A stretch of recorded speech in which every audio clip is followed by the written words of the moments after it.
Um fato raríssimo, né, cara? A gente vê poucas vezes na vida. Aconteceu essa semana, né? Temos um novo Papa. Eu nasci em 1979. É a terceira vez na vida que eu acompanho isso. Sou uma pessoa de meia idade. Tenho 45, vou fazer 46 agora. Sou uma pessoa de meia idade. Vi três vezes. Se mantiver a média, eu vejo mais três. Seis vezes ao longo da vida, certo? Seis conclaves. Mantendo a média. No primeiro tempo da minha vida eu vi três, no segundo tempo, ver mais três. É uma conta possível se eu chegar lá.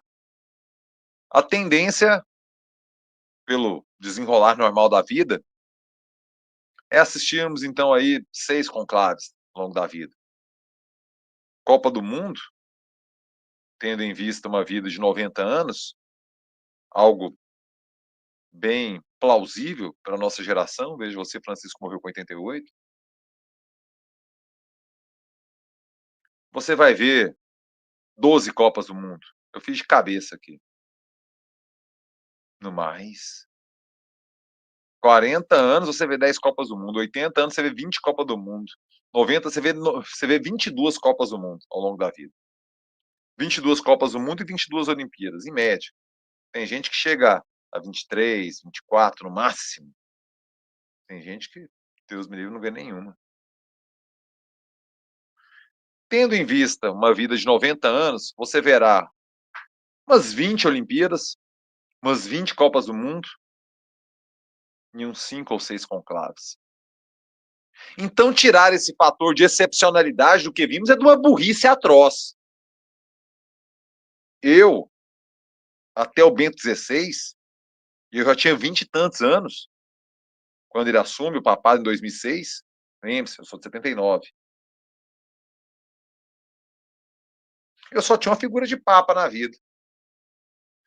E naquele momento eu já tinha visto o Zico perder pênalti, Maradona fazer gol no Tafarel, Brasil ser tetra, piripaque do Ronaldo na final de 98, vi o Penta e já tinha visto, eu não lembro se o Bento 16 entra antes ou depois da Copa, mas foi na Copa do Quadrado Mágico. Novamente caiu para a França nas quartas de final. Veja você. Eu tinha visto 6 Copas do Mundo. 82 eu vi, mas não lembro. Por isso eu gosto de contar 86 para frente. 82 era muito pequeno. Eu lembro da movimentação da família em casa, vendo o jogo. Eu lembro que tinha o chiclete ping-pong com as figurinhas. Eu lembro de eu gostar das figurinhas dos jogadores e tal. Mas eu não lembro de jogo, assim, eu não tenho memória nenhuma de jogo. 86 eu lembro de tudo. Tinha 7 anos de idade. Eu lembro de tudo. Eu desenhava no caderno os negócios da Copa e tal. Aí daí pra frente tempo todas, né? Então vai. 86, 90, 94, 98, 2002, 2006. 6 Copas, primeiro conclave. Ok, o papado de João Paulo II foi excepcional, excepcionalmente longo perante a média dos papados. É provável, deve ter sido um dos maiores papados aí da história recente do catolicismo, sem dúvida. A história recente do catolicismo é 300 anos. A história recente do catolicismo é Lutero para cá. Contra a reforma para cá, sabe? Reforma protestante ali, pá, Lutero vaza. Aí, contra a reforma para cá é a nova fase da Igreja Católica. Instituição muito longeva, né, cara? Muito longeva. E aí, né, cara? Eu perdi mas toda a fé, cara. Nessa tal denominação, o vaticanista. Eu perdi toda a fé. Assim, zero credibilidade. Sabe qual é o problema? O Leão XIV tá com 69 anos. Ou seja, é um papado ali de 20, 18, 20, 22 anos. 24, com muita sorte. Certo? Expectativa de vida. Pode ser igual João Paulo I e durar 30 dias? Pode, mas calma aí, né? Não é assim que as coisas vão, não, né? Tinha que trabalhar em média. A média é ir mais isso aí. 15, 20, 25 anos. Entre 15 e 25 anos de papado. Certo? Nesse período, para onde a igreja almeja caminhar? Qual é a ambição de objetivo desse prazo de um papado que a Igreja Católica pretende caminhar, seguir, alcançar? Porque, velho, se tem uma instituição no mundo ocidental que sabe jogar esse jogo, é a Igreja Católica, né? Os caras têm muito a manha do planejamento a longo prazo. Não tem instituição mais longeva no mundo ocidental. O mundo oriental tá conversa, cara. A China é inacreditável, cara. 4.000 anos de história já, velho. E nunca uma democracia. Isso que é doideira, velho. China é doideira. São outros parâmetros, são outras perspectivas, cara. Não penso muito, principalmente a gente do continente americano. A gente é muito.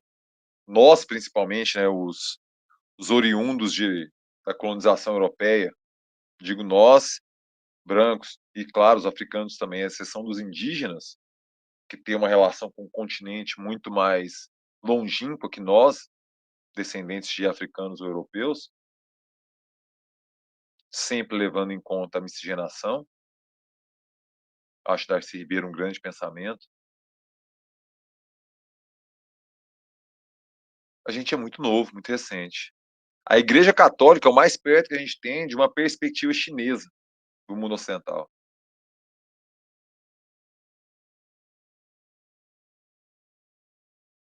Temos o segundo Papa nascido no continente americano. E eu confesso para você, velho, com muito medo, muito receio, às vezes, de estar soando muito urtigão, muito mal-humorado. Mas, cara, não tem como negar a minha verdade, o meu coração. Eu sou uma pessoa mal-humorada. Eu sou uma pessoa rabugenta. Eu era aquele tipo de menino que já era velho antes de nascer. Chato. Nunca foi uma pessoa divertida. Não sei se em algum momento eu quis ser. Não me orgulho disso. É um reconhecimento. Um divã.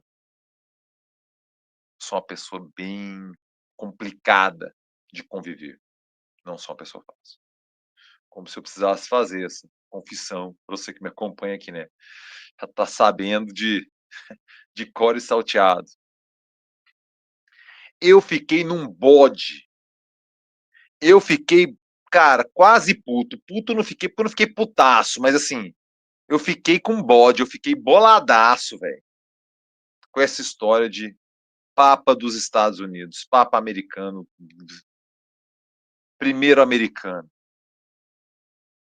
Rapaziada, foi o primeiro nascido nos Estados Unidos.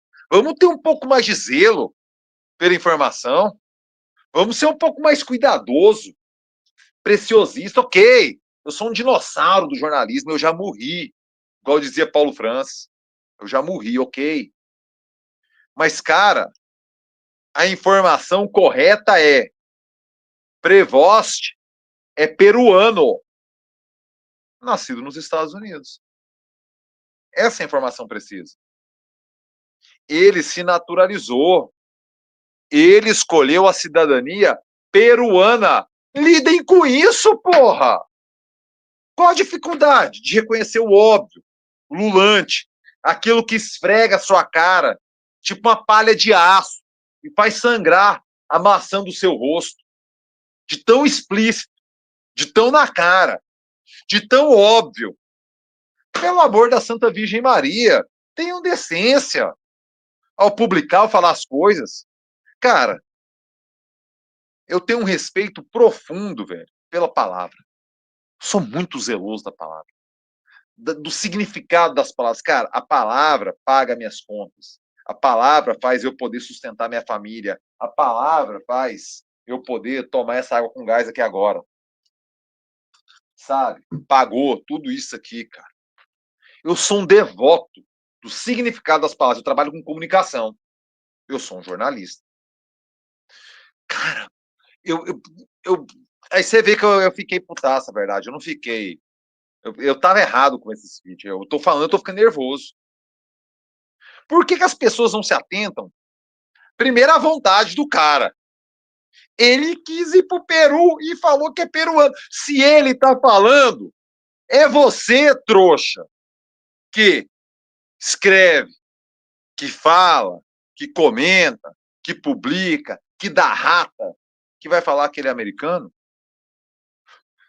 Bicho. Não, quando eu falo que você quer a parte da piscina, eu falo uma verdade pra você. Se você não acreditou, é porque o vacilo é exclusivamente seu e eu não posso me responsabilizar pelo seu vacilo. O seu vacilo é seu. Só seu.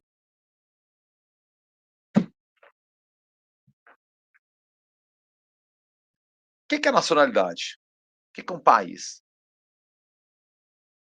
Tem 1 milhão de estudos na antropologia, na sociologia. Velho, muita gente, muito cérebro bom se dedicou a construir uma conceituação do que é um país. Tentando sintetizar de forma evidentemente equivocada e rasa e superficial, que eu não gosto de fazer, mas eu preciso te mostrar meu paradigma para seguir meu pensamento. País é uma limitação territorial. Podendo ou não ter um vínculo cultural entre as pessoas que vivem nessa delimitação territorial, que pode ser esparsa, tipo ilhas, pode ser uma ilha dividida, pode ter uma não conexão territorial. O Alasca perante os Estados Unidos talvez seja o exemplo mais óbvio, ou a Groenlândia para a Dinamarca. Tem 1000 exemplos aí para dar em relação a isso. Mas pode ter uma cultura única ali, uma língua única, ou pode ter uma confluência política mesmo entre línguas, entre culturas, entre povos, pode ter uma convivência massacrante de um povo perante o outro. As relações são múltiplas, mas é basicamente uma limitação territorial, um país, certo? Por que você ama um país? Você não ama o país é uma abstração, cara, na verdade. É uma divisa dada em um ponto. Você atravessa assim, você às vezes nem sabe. Você passa um rio, você mudou de país, mudou de estado. É uma abstração, cara. Não é algo assim, ó. Às vezes, o rio é algo físico, ok. Mas é uma abstração a noção de país.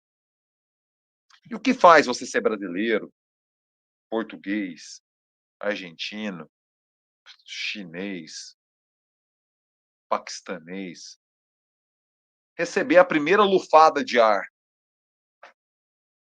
do oxigênio daquela terra? Isso faz você, para algumas culturas, sim, para a brasileira, que é o tal do jus solis. Tem o jus sanguis, é sólido, o jus terris. Meu latim é uma bosta, viu, velho? Eu estudei, mas esqueci. Mas é o direito jus sanguis, eu lembro. Ou seja, sanguíneo.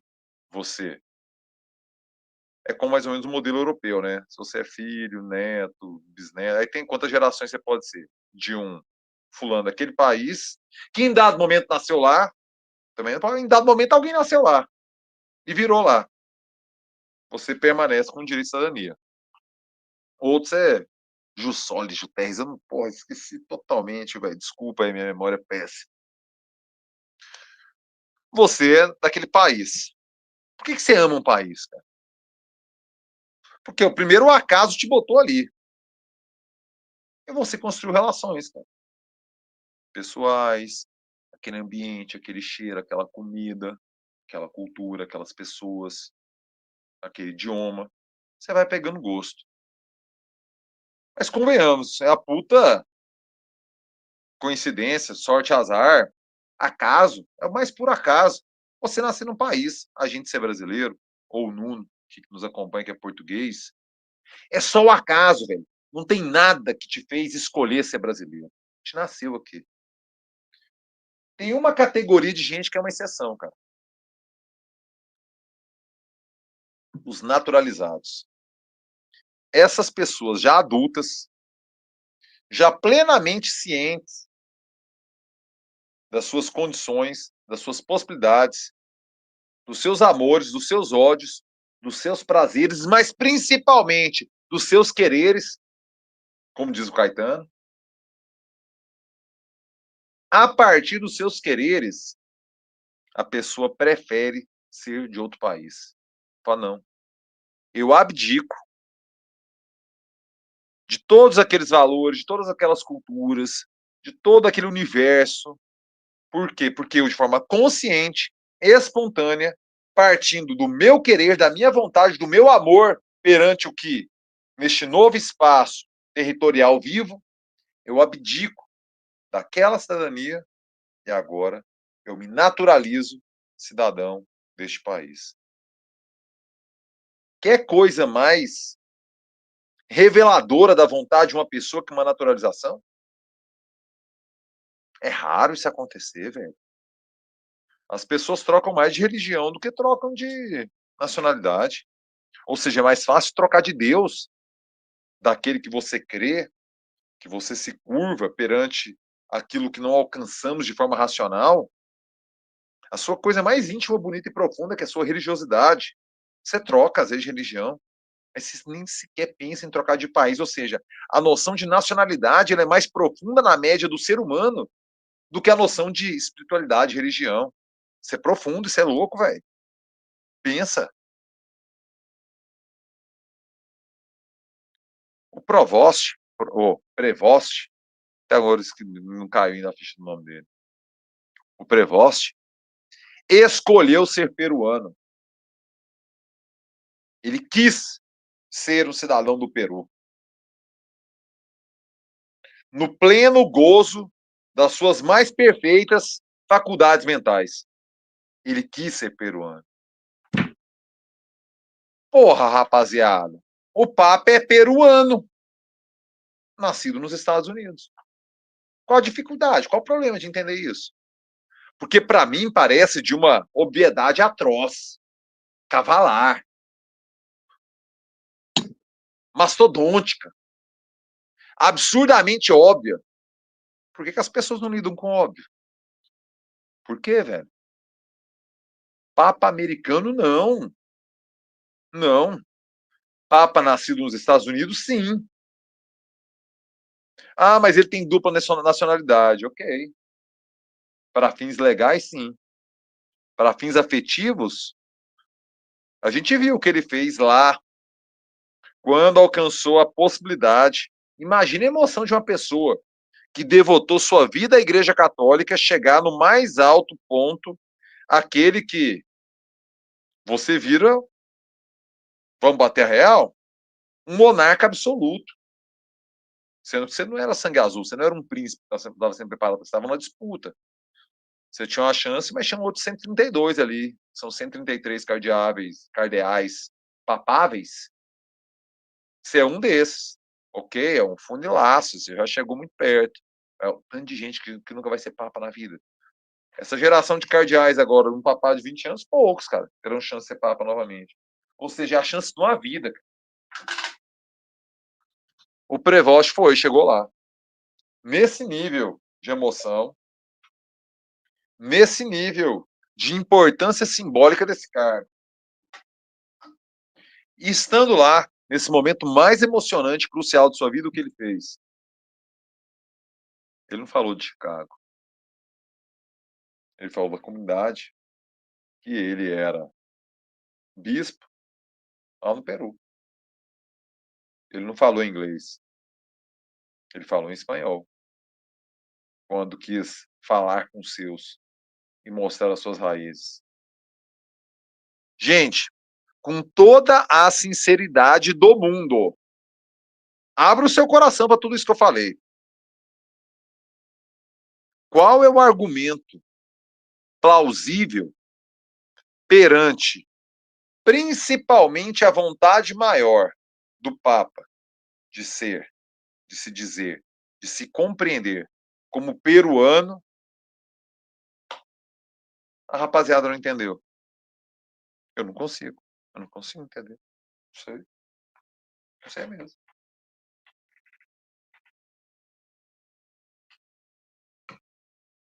Nós temos o segundo Papa que representa a América Latina. Nós tivemos um papa argentino e nós temos um papa peruano, nascido nos Estados Unidos. E para mim isso é de uma certeza cristalina. O cara escolheu ser peruano. Batizado ainda é mais cruel. Não, ele acaba sendo mais cruel, porque o nascimento é um acaso. Você vai nascer em algum lugar. Pode ser aqui, Paraguai, Inglaterra, Irlanda, Sudão do Sul, pode ser qualquer lugar do mundo. O batismo não. O batismo trata-se de um exercício meio narcisístico e meio protetor dos pais, do pai e da mãe, perante aquela pessoa. Protetor porque, se sincero, a pessoa crê de forma genuína e bonita que ela está protegendo aquela pessoa que ela ama tanto. Eu não tenho dúvida desse valor maravilhoso da religião, de você almejar uma proteção perante o desconhecido, perante o não palpável, perante aquilo que você não domina e compreende com uma força maior, de desejos, de vontade, de sonhos, de planos, de objetivos, muitas vezes incompreensíveis. Eu acho isso uma beleza ímpar. Acho isso muito, muito, muito bonito mesmo, cara. Mas é evidente que tem um quê de narcisístico. O Narciso está ali para que você replique aquilo que você vê em você. Você quer repetir no seu filho. E são escolhas legítimas, admiráveis, mas que a gente não podemos nos furtar a reflexão. Tem esse quê da proteção e tem esse quê da repetição, de se ver ali. Eu, na minha experiência paterna, tenho 2 filhas, nenhuma delas foi batizada, foi uma escolha. E eu tenho uma formação católica bem sólida. Eu batizei, né, bebê, fiz primeira comunhão na infância, crismei no início da idade adulta. Eu fui até a crisma. Frequentei grupo de jovens, tal, gostava na época, achava divertido, mas em dado momento eu cansei do catolicismo. E não migrei para nenhuma outra religião. Hoje, se me perguntam, eu digo que não tenho religião. O que não quer dizer ateísmo. Ateísmo é outra categoria. É uma religião na negativa. Por quê? Porque é a convicção do não. Eu brinco que o ateísmo é a igreja universal do reino do não. Eu não faço parte disso. Só que eu não faço parte de nada. A minha opção foi não batizar minhas filhas.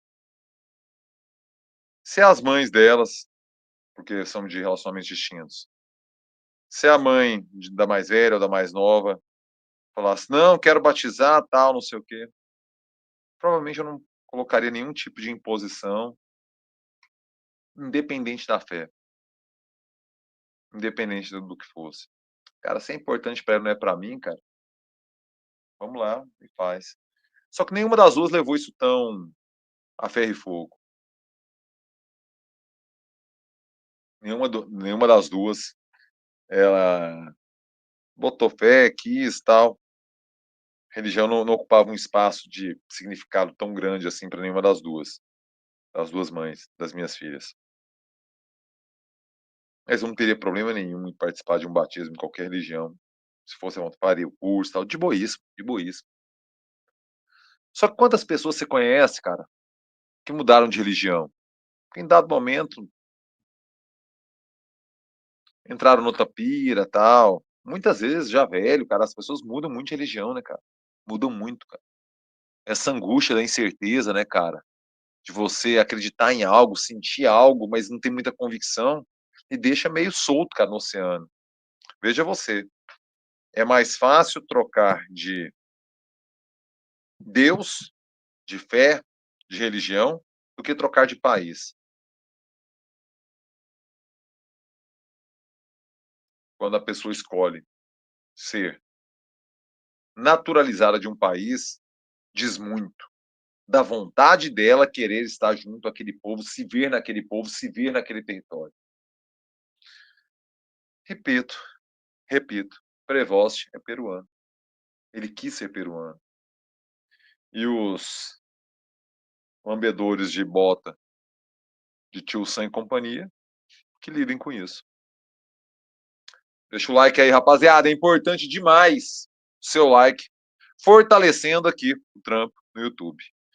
Mande o seu Pix, o Pix é pablocosta.gmail.com, claro, fortalecendo o trabalho do jornalista precarizado que trampa no YouTube brasileiro, e mande o seu superchat que tá aqui embaixo. É só você mandar e mandar sua pergunta.